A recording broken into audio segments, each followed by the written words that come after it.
দেখেন তাহলে আমরা অ্যাসার্টিভ থেকে ইন্টারোগেটিভ করার জন্য আমাদের প্রথম দেখতে হবে সেন্টেন্সের মধ্যে কি আছে কিনা, অক্সিলারি ভার্ব আছে কিনা। এরপর আমাদেরকে দেখতে হবে সেন্টেন্সটা কি হ্যাঁ বোধক নাকি না বোধক। সেন্টেন্সে যদি অক্সিলারি ভার্ব থাকে তার কোনো পরিবর্তন করা যাবে না, শুধু ওই অক্সিলারি ভার্বটা বাক্যের শুরুতে লিখে দেব। যেমন আমাদের সেন্টেন্সের মধ্যে ছিল অক্সিলারি ইজ, এই জিনিসটা আমি বাক্যের শুরুতে লিখে ফেলছি। এবং এই কথাটা হচ্ছে নেগেটিভ অ্যাফার্মেটিভ অর্থাৎ হ্যাঁ বোধক বাক্য, এই জন্য আমরা নেগেটিভ করার জন্য একটা কি লাগাইলাম, নট লাগাইলাম না বোধক করার জন্য। এবারে সাবজেক্ট সহ বাকি অংশ যেটা আছে বসাই দেব। যেহেতু আমরা ইন্টারোগেটিভ সেন্টেন্স করতেছি এজন্য শেষে একটা কি দিতে হবে, প্রশ্নবোধক চিহ্ন দিতে হবে। ইন্টারোগেটিভ মানে হচ্ছে প্রশ্নবোধক চিহ্ন দিতে হবে। এরপরেটাতে দেখেন বি নাম্বার কি বলছে, there is no alternative to hard work in fate building.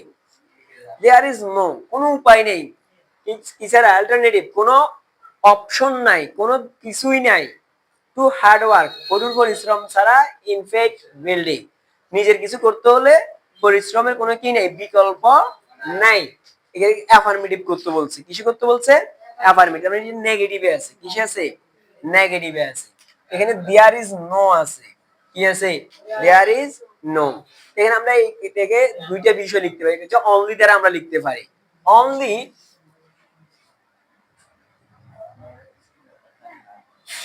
Only কি লিখতে পারি, অনলি,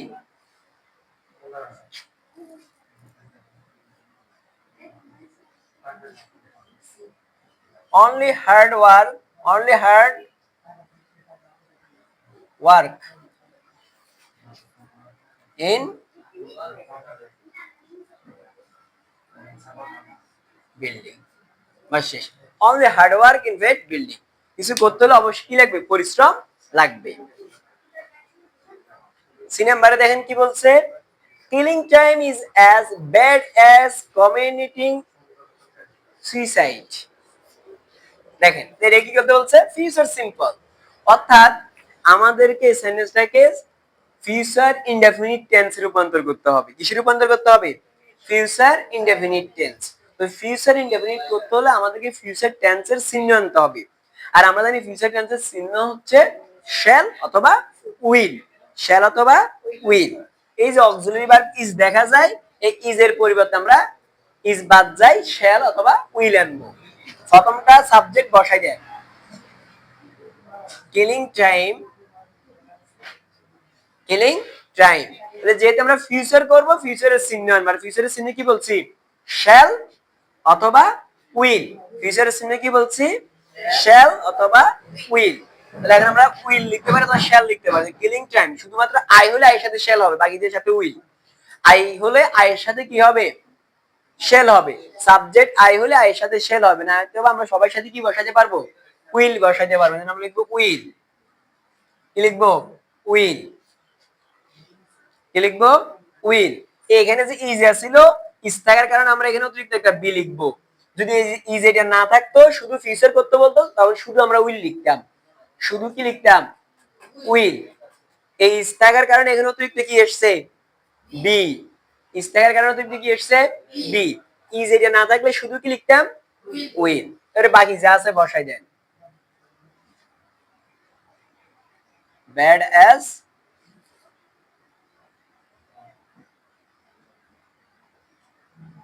কমেন্টিং সুইসাইড, বাকিটা যেভাবে বসাই দেন।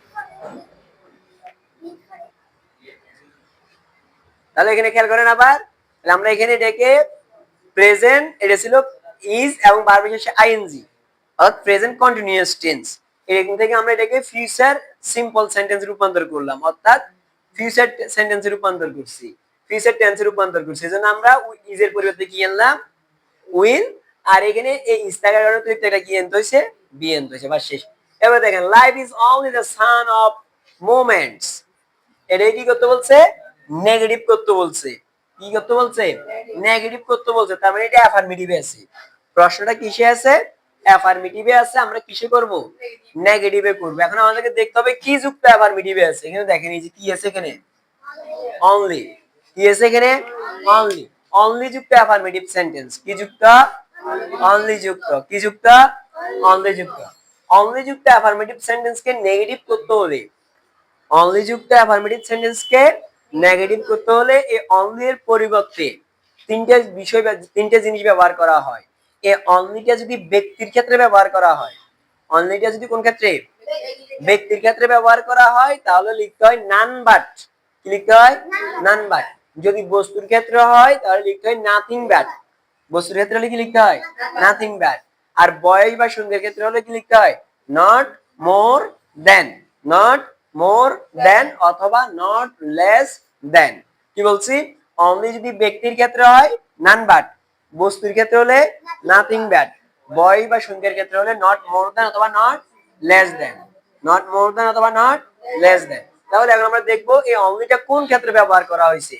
আর এই অনলিটা কোন ক্ষেত্রে ব্যবহার করা হয়েছে সেটার জন্য আমরা সবসময় অনলির ফরের অংশটা দেখবো। কোন অংশ? ফরের অংশ। অনলি বার আছে দি সান, এটা হচ্ছে বস্তু। কি বস্তু? বস্তু হলে তারপরে কি লিখতে হবে? Nothing but. অনলির আগে কোনো পরিবর্তন নাই, অনলির আগে কোনো কি নেই? পরিবর্তন নাই। এই অনলিটা বাদ যা, অনলির পরিবর্তন যেহেতু বস্তুর ক্ষেত্রে ব্যবহার করা হয়েছে নাথিং, নাথিং বাট লিখবো আমরা, নাথিং বাট। এরপরে যা আছে আবার তা লিখি দেয়, nothing but the son of moment, moments.